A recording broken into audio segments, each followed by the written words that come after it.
Imagine this: investing feels easy at first. You open an app, you see green charts going up, people are making money.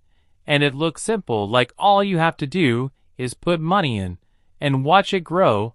And for a while, it actually works. Your investment goes up, you feel smart, confident, even a little lucky.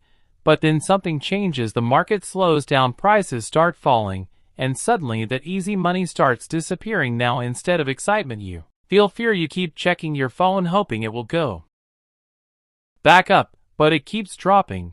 And in that moment, most people make their biggest mistake. They panic and sell, turning a temporary drop into a real loss. This is where investing stops being easy and starts becoming emotional. The truth is, investing was never easy. It just felt easy when everything was going up. When markets rise, almost everyone looks like a genius.